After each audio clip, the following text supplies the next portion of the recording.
श्री गुरुदेव करो रखवारी।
श्री गणेशाय नमः।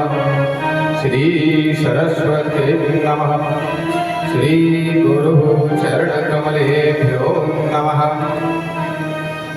आज यहाँ सुंदर जो लहरियादार रीति बिछी हुई है, जहाँ में विराजमान श्री सुखदेव जी महाराज राजा परीक्षित के प्रति वर्णन कर रहे हैं। मैत्रेय जी विदुर जी के प्रति वर्णन कर रहे हैं।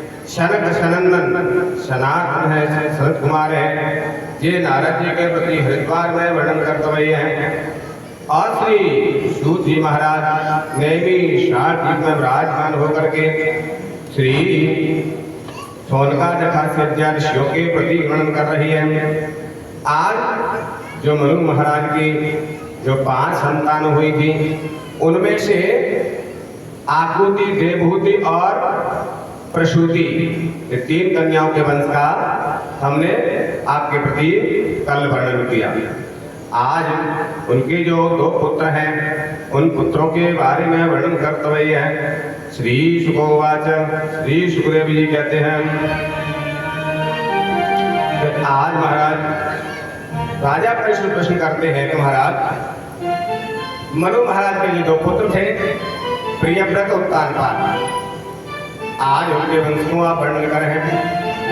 तो श्री सुखोवाच, सुखदेव जी कहते हैं कि अताः कीर्तये वंशं पुण्य कीर्ते कुरुध्वः स्वायंभुवस्यापि मनुर्वंशेन जन्मनः। मनु महाराज का ये वंश बड़ा ही उत्तम वंश है। इसमें मनु महाराज के जो उत्तानपाद थे, उनके दो विवाह हुए। सुरुचि और सुनीति नाम की दो रानियां थी। सुनीति खंडहर में रहती थी, सुरुचि महलों में निवास करती थी। आज दोनों के एक एक बालक हुआ। सुरुचि के उत्तम हुआ और सुनीति के ध्रुव बालक हुआ। ये बालक 5 वर्ष का हो गया था। आज मैया ने इनको सुंदर वस्त्र पहना करके और सजा करके आज राज दरबार में भेज दिया। जैसे ही राज दरबार में पहुंचे तो राज दरबार में उत्तम को लेकर के बैठे हुए थे महाराज। गोदी में ध्रुव ने विचार किया, मेरे भी पिता हैं, मेरे भी पिता हैं, मैं भी इनकी गोदी में बैठ जाऊंगा। हाथ बढ़ाया ध्रुव जी ने महाराज उत्तानपाद की गोदी में बैठने के लिए। तो आज बगल में सुरुचि बैठी है। सुरुचि ने देखा अगर ध्रुव के लिए गोदी में आज ले लिया तो कल आधा रात देना पड़ेगा, इसलिए ना रहेगा बांस ना बजेगी बांसुरी। सुरुचि ने खड़ी होकर के पहले ध्रुव का हाथ पकड़ के झटका देके पीछे कर दिया और कहा, तू एक अभागिन से तूने जन्म लिया है जो खंडहर में निवास करती है, इसलिए तू गद्दी पर बैठने का अधिकारी नहीं है। अगर महाराज की गोदी में बैठना है, गद्दी पे बैठना है, तो पहले जंगल में जाकर के भगवान का भजन करो और भजन करने के बाद भगवान से वरदान मांगोगे तब जाकर के तुम्हें भगवान वरदान देंगे, मेरी इच्छा से जन्म लोगे तब तुम इस गद्दी पर बैठने के अधिकारी बनोगे। ऐसे तुमने अभागिन से जन्म लिया है जो खंडहर में रहती है तुम्हारी मां। आज झटका देकर के ध्रुव को पीछे कर दिया। ध्रुव जी महाराज आज रोते रोते मैया के पास पहुंचे हैं। मैया ने देखा मेरा लाला किसने, छोटा सा लाला है, आज से किसने इसको कष्ट दिया। तो आज सुनीति कहती है कि ओ दुखियारी के दुखी लाल, ओ दुखियारी के दुखी लाल, किस बेदर्दी ने पटका है मुझ नपूतनी के सपूत, आज किसकी आंख में खटका है। महाराज हम तो पहले से ही खंडहर में रहते हैं, आज किसकी आंखों में तो खटक गया जिससे तुझे उसने रुला दिया। आज ध्रुव जी कहते हैं मैया कोई और कुछ कह दे तो इतना बुरा नहीं लगता है, जो अपने खास होते हैं अगर वो ताहिने देते हैं वो सहन नहीं होते। किसने कहा है? तो आज ध्रुव जी कहते हैं कि मौसी ने मुझको दे पटका, झटका दे दिया कलाई में, 2-4 शब्द भी कह डाले माँ तेरी मेरी बुराई में। वो परम पिता है बता कहाँ जिस जगह ढूंढने जाऊं मैं, कोई सीधी सी राह बता जिस जगह ढूंढने जाऊं मैं। हे माँ तुमको अभागिन कहा है मौसी ने, इसलिए मेरी माँ से कोई अपशब्द कहे तो मैं उसको सुन नहीं सकता हूँ।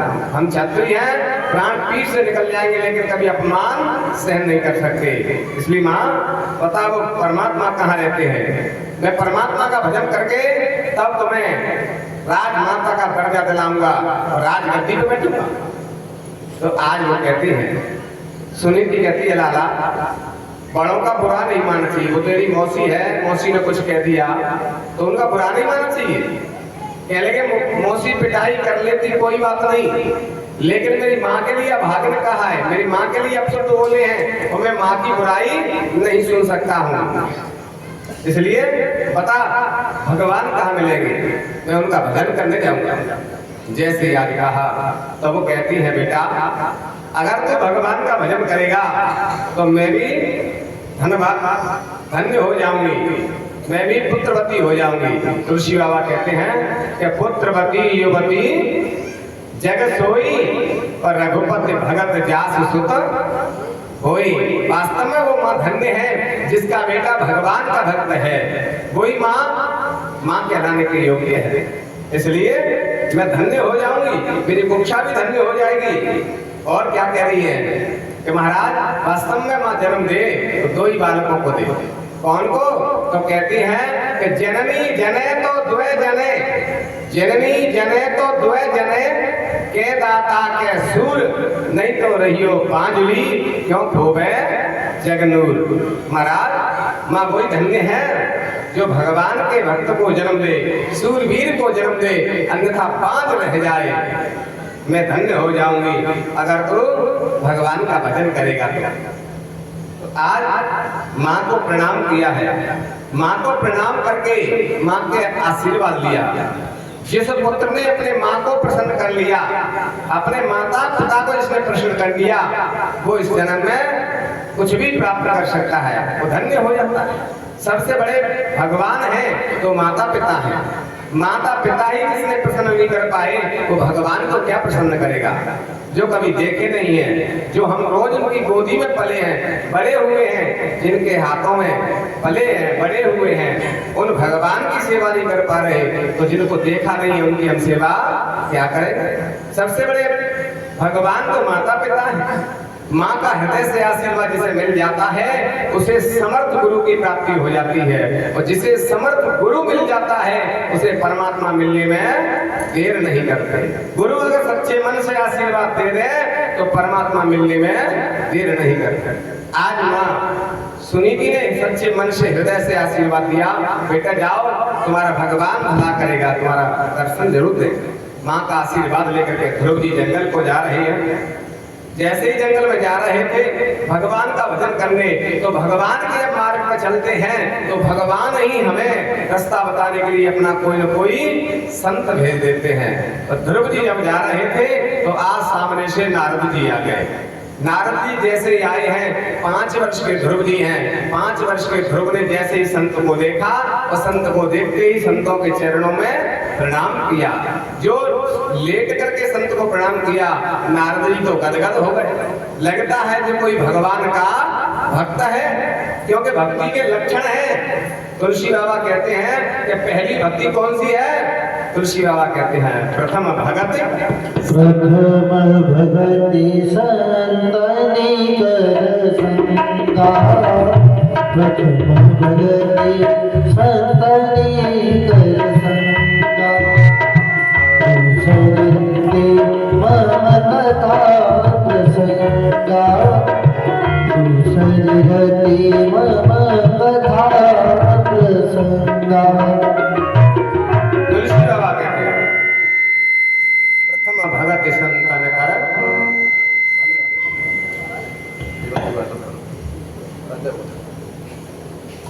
प्रथम भगति संतन कर संगा। पहली भक्ति है जो संतों को देखते ही जिनका मस्तक झुक जाए संतों के चरणों में। संतों को जो भगवान के रूप में देखता है, भगवान कहते हैं मोते अधिक संत कर लेखा। जो संतों का सम्मान करते हैं, आदर करते हैं, संतों के लिए भगवान के समान जिनका दर्शन करते हैं, तो उनके हृदय में पहली भक्ति विराजमान होती है। प्रथम भगति संतन कर संगा। तो नारद जी के चरणों में साष्टांग प्रणाम किया, तो नारद जी ने पहचान लिया ये संतों को प्रणाम कर रहा है तो भगवान का भक्त है, पहली भक्ति इसके हृदय में विराजमान है। नारद जी ने आज पूछा, बेटा कौन हो तुम, कहाँ जा रहे हो? तो वो कहता है मेरा नाम ध्रुव है, उत्तानपाद का पुत्र हूँ और भगवान का भजन करने जा रहा हूँ। नारद जी कहते हैं 5 वर्ष की अवस्था में भजन करने जा रहे हो? अभी तो बच्चे हो, खेलने कूदने का समय है तुम्हारा, अभी तो खेलो कूदो, अभी छोटी वाली उम्र है तुम्हारी। नहीं महाराज, मैं तो भगवान का भजन करने जाऊंगा। क्यों? क्योंकि मेरी माँ के लिए अब शब्द बोले हैं मेरी मौसी ने, उनको अभागिन कहा है, इसलिए आज मैं भगवान का भजन करके वो अपनी माँ को राजमाता का पद दिलाऊंगा, मैं राज पद प्राप्त करूंगा और वो मेरी माँ होगी तो राजमाता कहलाएगी, इसलिए भाग्य नहीं राजमाता कहलाएगी। मैं माँ को सम्मान दिलवाऊंगा, मैं भजन करने आ रहा हूँ भगवान का। आज वो कहते हैं अरे लाला अभी तो तुम्हारी छोटी सी उम्र है, अभी तो मैं जंगल में जाएंगे तो भूखे प्यासे मर जाओगे, बड़े हो जाओ तब भजन करने जाना। तो आज क्या कह रही है ध्रुव जी महाराज, सुनो महाराज मेरी मैया कहती थी, क्या कहती है कि जब दांत नहीं तब दूध दयो, अब दांत तये कछुआ देवो। महाराज जब मेरे दांत नहीं थे तो ये दूध की व्यवस्था किसने की? तुमने टंकी लगवाई, नल की फिटिंग करवाई, कैसे दूध आया थे? और जब मेरे दांत आ गए तो अपने आप ही दूध कनेक्शन बंद हो गया, ये व्यवस्था तुमने कराई? ध्रुव जी कह रहे हैं नारद जी से, ये आपने व्यवस्था कराई? भगवान पहले सबकी व्यवस्था करते हैं। जब दांत नहीं थे तो माँ के स्तनों में दूध की व्यवस्था कर दी, और जब दांत आ गए तो दूध अपने आप ही बंद हो गया। तो दांत नहीं तब दूध दयो, और दांत दे कछुआ देवो। खाने पीने की हमें चिंता नहीं है, तो चिंता तो बंद हो भगवान, सबकी चिंता है, तो चींटी की चिंता, हाथी की चिंता, इसलिए हमें चिंता नहीं है। जय श्री राज का नारद जी कहते कितना दृढ़ विश्वास है। भगवान कब मिलते हैं? जब भगवान और गुरु के चरणों में विश्वास होगा, अटल विश्वास होगा, तभी भगवान की प्राप्ति होगी। और तुम कहो कि हमका संकट आ गया, हे गुरु महाराज मैं संकट दूर कर दो, सिद्ध बाबा दूर कर दो, खूब परिक्रमा लगाइयो, दूर नहीं भाई तो जीत रही सिद्ध बाबा और जीत रही गुरु महाराज। हम ना कहो जा रहे हमारे तो कष्ट दूर ना कर रहे, जैसे परिक्रमा हम तो मर गए, हमारे तो कहीं ना दूर रह रहे, तो ना सिद्ध बाबा पे जाए ना फिर गुरु पे जाए। तो ऐसे भक्ति करने से, ऐसे विश्वास से भगवान कभी कृपा करने वाले नहीं है। दृढ़ विश्वास होना चाहिए कि हमारे भगवान जरूर हमारा कष्ट दूर करेंगे। अभी समय लग रहा है, हमारा पाप ज्यादा होगा इसलिए हमें ज्यादा समय लग रहा है, लेकिन भगवान जरूर सुनेंगे हमारी, ऐसा दृढ़ विश्वास होगा तभी भगवान कृपा करते हैं। तो आज इतना दृढ़ विश्वास है। तो आज कहते बेटा जो बड़े कुछ कह देते तो उसका बुरा नहीं मानना चाहिए, कोई बात नहीं है, तुम्हारी मौसी है उन्होंने कुछ कह दिया, उनका बुरा मत मानो। तो आज ध्रुव जी क्या कहते हैं सुनो महाराज, गरीबी मेट देती है जो रिश्ते खास होते हैं, गरीबी मेट देती है जो रिश्ते खास होते हैं, और पराये अपने होने लगते हैं जब पैसे पास होते हैं। जब पैसा आ जाए, पद आ जाए तो लोग आगे पीछे घूमते हैं, जय हो महाराज जय हो महाराज बोलते। जब पैसा नहीं हो तो कोई बगल में नहीं बिठाता, रिश्तेदार भी नहीं पूछते। इसलिए महाराज गरीबी है हमारे पास, हम खंडर में रहती है माँ, इसलिए ऐसे अपशब्द बोले हैं मौसी ने। इसलिए मैं भगवान का भजन करके और राजगद्दी पे बैठूंगा, अब मैं लौट के नहीं जाऊंगा, मेरा दिल टूट गया है। कहते हैं तोड़ना टूटे हुए दिल को बुरा होता है, तोड़ना टूटे हुए दिल को बुरा होता है, और जिसका कोई नहीं होता उसका भगवान होता है। संसार में इसका कोई सहारा नहीं देता, उसका भगवान सहारा देते, गुरु भगवान सहारा देते। मैं जरूर जाऊंगा झारखंड में, छोटा सा बालक में इतना दृढ़ विश्वास, भगवान का भजन करके ही लौटेगा। हाँ महाराज हम क्षत्रिय हैं, प्राण पीठ से निकल जाएंगे, लेकिन हम वचन से लौटने वाले नहीं है। कहते हैं कि सच्चे क्षत्रिय सच्चे योद्धा, सच्चे क्षत्रिय सच्चे योद्धा अपमान नहीं सह सकते हैं, और जिनमें सुनने की शक्ति नहीं क्या वे चुप रह सकते हैं? महाराज हम क्षत्रिय हैं, प्राण पीठ से निकल जाए लेकिन लौटने वाले नहीं है, भगवान का भजन करके लौटे। हाँ इतना दृढ़ विश्वास है, भगवान तो इसको अवश्य मिलेंगे। कहते हैं लाला अभी तुम्हारी गुरु दीक्षा नहीं हुई है, और जब तक गुरु दीक्षा नहीं होती है तब तक भजन करने का, दान करने का, व्रत रहने का कोई पुण्य नहीं मिलता। अबे तो भजन करोगे उसका पुण्य नहीं मिलेगा।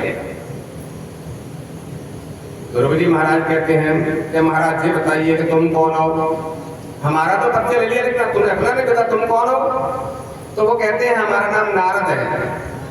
ध्रुव जी कहते हैं बिल्कुल झूठ बोल रहे हो, सफेद झूठ बोला तुम नारद नहीं हो सकते। क्यों?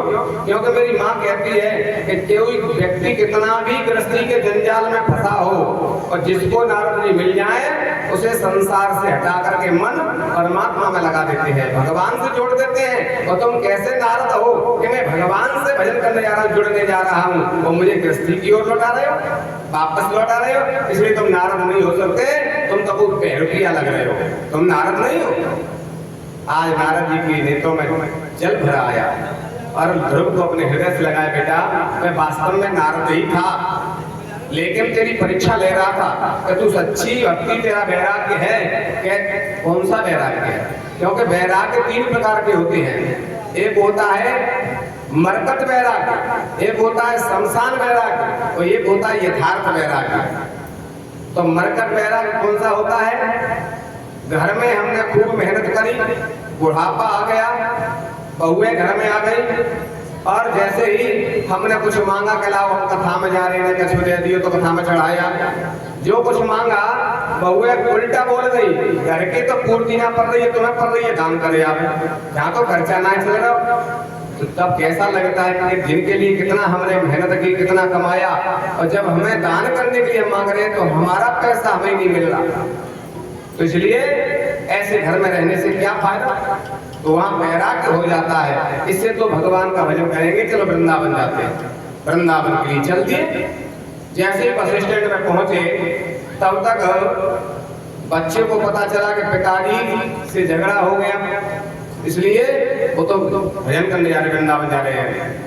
विचार किया मेरे कहने से तो आएंगे, मुझसे तो उल्टा बोलेंगे, तेरी तो मूड में ज्यादा चढ़ाई नहीं है, आज तो ऐसा जवाब दे रही है, तो मुझ से उल्टा बोलेंगे पिताजी।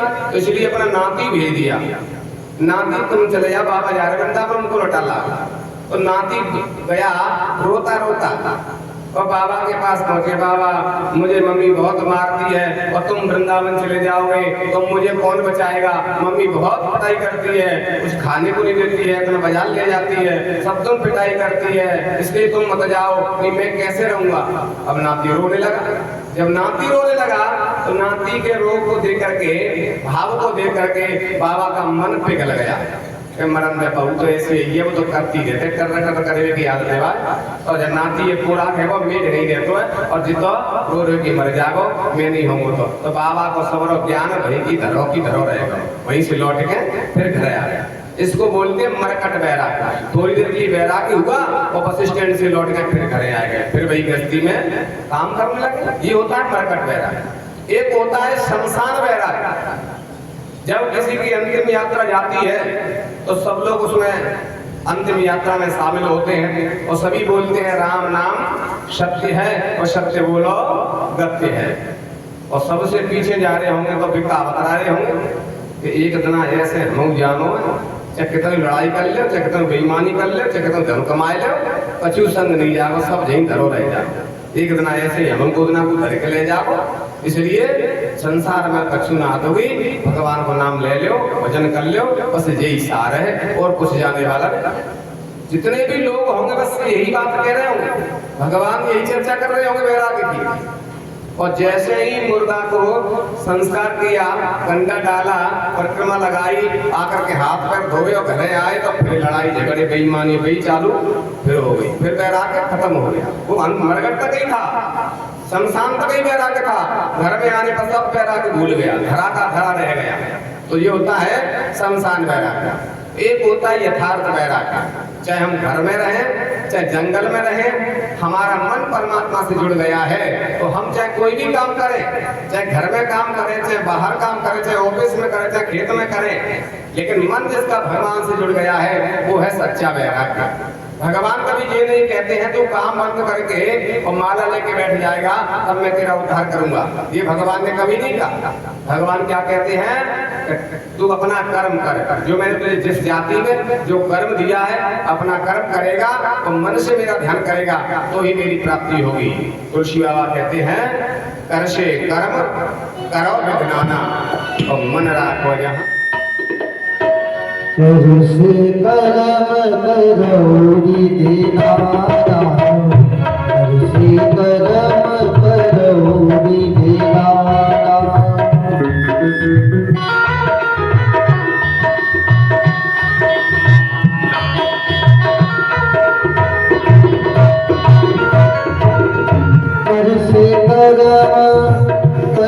विधि नाना करसे कर्म करो विधि नाना मन राखहु जहाँ कृपा निधाना मन राखहु जहाँ कृपा निधाना।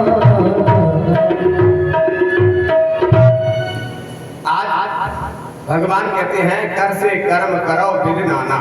विधि नाना माने जिस जाति में जिस योनि में हमें भगवान ने जो कर्म दिया है अपनी जाति के अनुसार अपना कर्म करें। गीता में भगवान ने कहा है कि स्वधर्मान्य धर्म श्रेया पर धर्मो भयावह। अगर हम अपना धर्म छोड़ करके दूसरे का धर्म अपनाते हैं तो वही हमारे पतन का कारण बन जाता है। भगवान ने हमें जिस जाति में जन्म दिया, भगवान ने हमें जो कर्म दिया, अपना ही कर्म करना चाहिए। अपने कर्म में अगर मर भी जाते हैं तो भी भगवान हमारा उद्धार कर देंगे, लेकिन दूसरे का धर्म अपनाएंगे तो वही हमारे मृत्यु का कारण बनेगा, पतन का कारण बन जाएगा। अपना ही कर्म के अनुसार जो भगवान ने दिया वह कर्म करते रहिए और मन से भगवान का चिंतन करते रहिए। तो आज भगवान का ध्यान करना चाहिए। तो ध्रुव जी महाराज कहते हैं कि आप ब्राह्मण हैं और ब्रह्मा के पुत्र हैं, नारद हैं, तो मैं भगवान का भजन करने जा रहा हूँ। अगर वास्तव में आप नारद हैं तो मुझे यही मंत्र दे दो, मैं लौट के नहीं जाऊंगा, मेरे पास समय नहीं है। मुझे अभी गुरु दीक्षा दे दो, यही अपना चेला बना लो और मैं तो भगवान का भजन करके ही लौटूंगा। अब मैं लौटने वाला नहीं हूँ, मेरे पास समय नहीं। आज नारद जी गदगद हो गए, इतना दृढ़ विश्वास है भगवान से अवश्य मिलेंगे। वहीं पर रास्ते में ही नारद जी ने ध्रुव जी के लिए 5 वर्ष के ध्रुव जी महाराज उनके लिए आज गुरु दीक्षा दी है। गुरु दीक्षा दी है, द्वादशाक्षर मंत्र आज कान में दिया है और कहा बेटा जरूर तुम्हें भगवान की प्राप्ति होगी, लेकिन भजन करने में जिह्वा बिगड़ डालती है, खाने पीने का ज्यादा मन चलता है, इसलिए खाने पीने पे ध्यान दोगे तो तुम्हें कभी भक्ति नहीं मिलेगी, कभी भजन नहीं कर पाओगे, क्योंकि तुम्हारा मन तो भूख में ही अटका रहेगा। कभी खावे मिल जाए, कभी खावे मिल जाए, आग पर रही है, कभी खावे मिल जाए, तो मन खावे में ही लगे रहेगा, तो भक्ति नहीं कर सकता, वो भजन नहीं कर सकता। इसलिए पहले जिह्वा पे कंट्रोल करना होगा, तभी भजन हो पाएगा। ठाकुर जी जमै पे जो दे दे उसी को पालो तो ही भजन कर पाओगे। तो गुरुदेव कहाँ भजन करें, आप तो जी भी बता दो। नारद जी कहते हैं वृंदावन में चले जाओ, मथुरा में यमुना जी के किनारे पर, वहाँ जो तुम्हें फल मिल जाए, पत्ते मिल जाए और उनको खा करके यमुना जल पीना और बस भगवान का भजन करना। खाने पीने का ध्यान मत करना, जी माल मिल जाए, वो माल मिल जाए, भंडारा मिल जाए, दक्षिणा मिल जाए, इसका चिंता मत करना। जो ठाकुर जी दे दे उसी को पाके भजन करना और तुम्हें जरूर भगवान की प्राप्ति हो जाएगी। गुरु महाराज ने मंत्र दिया और स्थान बता दिया और संयम नियम बता दिए। ध्रुव जी महाराज आज प्रणाम करके गुरु का हृदय से आशीर्वाद गुरु का मिला। ध्रुव जी महाराज चल दिए भजन करने मधुबन में जाकर के जैसे भजन करने लगे तो आज सुखदेव जी कह रहे हैं किस प्रकार से भजन कर रही है। त्रिडान्ते कपित्थ वदराशनः आत्मत्यानुसारेण महासंनिर्जनम् हरिः। आज ध्रुव महाराज के लिए कपित्थ के जो फल हैं, केतक के फल हैं, बेर के फल हैं, वो मिल जाए तो उन फलों को खा लेते हैं, यमुना का जल पी लेते हैं और 3 दिन तक कुछ नहीं खाते। 1 दिन खा लिया और 3 दिन तक कुछ नहीं खा रहे हैं और गुरु मंत्र का जाप चल रहा है। जो गुरु ने मंत्र दिया है वही अखंड जाप चल रहा है 3 दिन तक। ऐसे 1 महीना व्यतीत हो गया। जैसे ही दूसरा महीना हुआ अब तो ध्रुव जी ने विचार किया कि बेर टोरे में जाते हैं, फल ले भी जाते हैं, तो अब तक तो 2-4 माला बहुत सटका लेंगे और फेल लेंगे, इसलिए अब तो फल तोड़ना भी बंद कर दिया। अब तो हवा से सूखे पत्ते जो आ जाए उन्हीं को इकट्ठा किए और हाथ में चूरन सा बना के और पत्तों का फंका लगा के यमुना का जल पी लेते हैं और गुरु मंत्र का जाप कर रही हैं। द्वितीयं क्या तथा मासं षष्ठे रुको दिने तर्पणादि विशेषणहि यतान्नोभ्यर्च भक्तिम्। अब तो दूसरे महीने में फल खाना बंद कर दिया। गुरु ने कहा है खाने पीने में ध्यान मत देना, तो ही भजन कर पाओगे, तो ही कुछ प्राप्त होगा। तो जाकर के 6 दिन तक कुछ नहीं खा रहे हैं। 6 दिन के बाद में सूखे सूखे पत्ते खा लिए और यमुना का जल पी लिया और दूसरा महीना पूरा हुआ है। जैसे ही तीसरा महीना प्रारंभ हुआ, अब तो विचार कर रहे हैं पत्ता पीने ले जाते हैं, फिर भी न मील लेंगे, तब तक 2-4 माला और सटका लेंगे और फिर लेंगे। इसलिए अब तो पत्ते पीना भी ध्रुव जी ने बंद कर दिया। सिर्फ तीसरे महीने में तो यमुना का जल पी लेते हैं और 9 दिन तक कुछ नहीं खा रहे हैं। सिर्फ जल के द्वारा ही तीसरा महीना किया, जल पी लिया और गुरु मंत्र का अखंड जाप चल रहा है। तृतीयम चामासं नवमे नवे हनि अम्बक्ष उत्तम श्लोक मुदामादाय महादिनः। तीसरे महीने में अम्ब सिर्फ जल ही पी रहे हैं और 9 दिन तक कुछ नहीं खाते हैं। निराहार रह करके गुरु मंत्र का जाप चल रहा है। तीसरा महीना पूर्ण हुआ। अब ध्रुव जी महाराज ने विचार किया यहाँ से जाएंगे, फिर यमुना के किनारे जाएंगे, फिर जल पिए थे तो हम तो 2-4 माला और सटकाए लेंगे, इतना टाइम हमारे पास कहाँ सो बनो जाए फिर पी के आवे। अब तो जल पीना भी बंद कर दिया, फल खाना बंद कर दिया, पत्ते खाना बंद कर दिया, जल भी पीना बंद कर दिया। जैसे ही चौथा महीना प्रारंभ हुआ, अब तो मुंह खोलते हैं और वायु भक्ष हवा का पान करते हैं और मुंह बंद करके 12 दिन तक मुंह नहीं खोलते हैं, मुंह बंद करके, और बस 12 दिन गुरु मंत्र का जाप चल रहा है। चौथा महीना पूर्ण हुआ तो सिर्फ जल पी करके ही। चतुर्थमासं वैमासं द्वादशे हनि वायु भक्षे जितस्वासो ध्यायं देवमधारयन्। सिर्फ वायु भक्ष हवा का भोजन हो रहा है। चौथा महीना 12 दिन पीछे, 12 दिन पीछे मुंह खोलते हैं, हवा का भोजन करते हैं और 12 दिन तक भोजन चलता है। फिर हवा का मुंह खोल के हवा का भोजन कर लिया, 12 दिन तक चलता है। चौथा महीना पूर्ण हुआ। अब तो जैसे ही श्वास 12 दिन तक रोकना सीख गए, 1 महीना प्रयास किया और अभ्यास किया, 5वें महीना तो श्वास को ही जीत लिया। अब तो न फल खा रहे हैं, न पत्ते खा रहे हैं, न जल पी रहे हैं, न श्वास ले रहे हैं। श्वास को रोक करके और एक पैर से खड़े होकर के गुरु मंत्र का अखंड जाप चालू हो गया। जैसे ही 5वें महीने में जाप करने लगे, श्वास रोक लिया है ध्रुव जी महाराज ने। 5 वर्ष के ध्रुव जी महाराज ने श्वास को रोका, तीनों लोगों की श्वास रुक गई। देवता घबराने लगे, सभी देवता ब्रह्मा जी के पास पहुंचे, त्राहिमाम रक्षा करो महाराज। ब्रह्मा जी ने क्या हो गया कि महाराज श्वास लाने चल रही और श्वास नहीं चली तो हमारी तो गोविंद आए नमो नमः है जा। ब्रह्मा जी कह रहे श्वास तो हमारी ना चल रही, अब हमें ना पता क्या ना चल रही, तुम्हें क्या बतावे? तो कह रहे क्या ना चल रही, तो कौन बतावे वो कि चलो नारायण के पास। ब्रह्मा जी सबने देवता में लेकर पहुंच गए क्षीर सागर में भगवान के पास और जाकर के कहने लगे सभी देवता ब्रह्मा जी त्राहिमाम रक्षा करो प्रभु रक्षा करो। भगवान कहते हैं माम वैष्णव चिंता नहीं करो, भाई कैसे घबराए हुए हो, क्या बात हो गई? कहते हैं महाराज श्वास ना चल रही हो, श्वास थोड़ी देर नहीं जाएगी तो भाई तो राम नाम सत्य है जाएगा। क्यों ना श्वास चल रही है भाई, समझ में ना आ रही, प्रलय होने वाली नहीं है, फिर श्वास क्यों नहीं चल रही? भगवान कहते हैं चिंता नहीं करो, एक मेरा नन्ना सा भगत है 5 वर्ष का है, उसने श्वास रोक रही है, इसलिए पूरे ब्रह्मांड की श्वास रुक गई है, इसलिए चिंता नहीं करो। मैं अभी जाता हूँ तो अपने नन्हे से भगत के दर्शन करूंगा और सबकी श्वास चलने लगेगी, सभी स्वस्थ हो जाओगे, चिंता मत करो। माम वैष्णव चिंता नहीं करो। ये नहीं भगवान ने कहा कि मैं जाके अपने भक्त को वरदान दूंगा कि दर्शन दूंगा। भगवान कह रहे ऐसे भगत के जिसने श्वास रोक करके छोटी सी उम्र में ही मेरा भजन कर रहा है, संसार की सब इच्छाओं को दमन करके मेरा चिंतन कर रहा है, ऐसे भक्त के मैं दर्शन करूंगा और सबकी श्वास चलने लगेगी। सभी देवता लौट जाते हैं। भगवान गरुड़ पर बैठ करके सीधी मथुरा में आ गए, मधुबन में आ गए और मधुबन में आकर के भक्त से कह रही है ध्रुव से, अरे बेटा परम गुरु वरदान मांग लो, वरदान मांग लो। भगवान कह रहे हैं तो नेत्र नहीं खोल रहे। अब ये तो गुरु ने जो बताया था रूप, उसी रूप को अपने हृदय में बनाया, नेत्र बंद करके श्वास रोक करके गुरु मंत्र का अखंड जाप चल रहा है। अब तो बाहर देख ही नहीं रहे, सुन ही नहीं रहे। भगवान ने विचार किया ऐसे नहीं सुनेगा, इसलिए आज ध्रुव जी महाराज के हृदय का जो चित्र था उसको भगवान ने खींच लिया। जब हृदय में जो रूप था उसको चुराया भगवान ने, तो ध्रुव जी की आंखें खुल गई, मेरे भगवान का अंदर हृदय में से जो नेत्र खोले, तो जिस रूप का ध्यान कर रहे वही रूप बना करके भगवान आए। क्योंकि भगवान तो घट घटवासी हैं, अंतर्यामी है।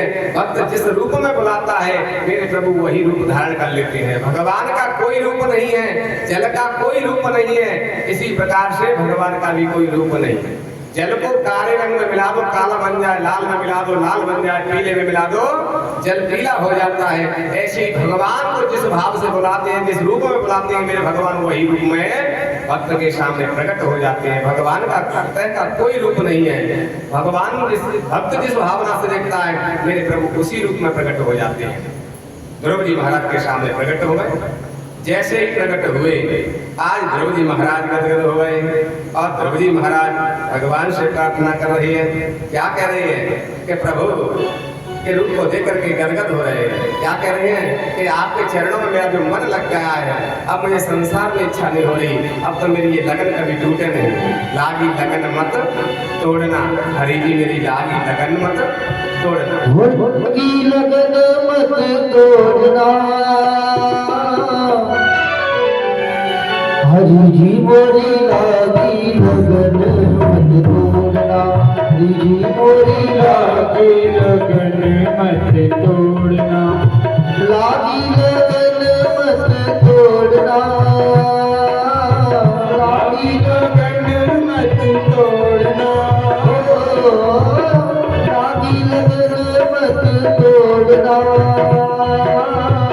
लागी लगन मत तोड़ना, हरि जी मोरी लागी लगन मत तोड़ना, हरि जी मोरी लागी लगन मत तोड़ना। जय हो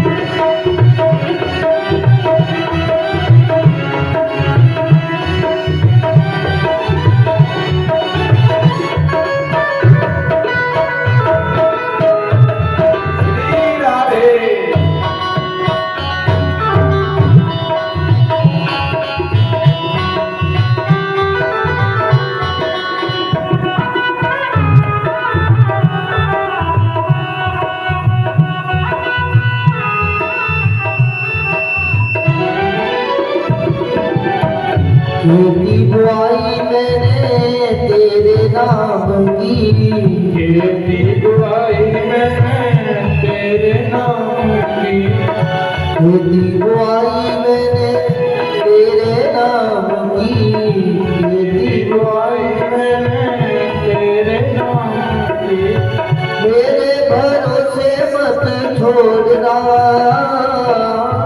मेरे भरोसे मत छोड़ना, हरि जी मोरी लागी लगन मत तोड़ना, हरि जी मोरी लागी लगन मत तोड़ना, लागी लगन मत तोड़ना, लागी लगन मत तोड़ना, हरि जी मोरी लागी लगन मत तोड़ना, हरि जी मोरी लागी लगन मत तोड़ना। जय हो जय हो, बोलो गुरु भगवान की जय हो।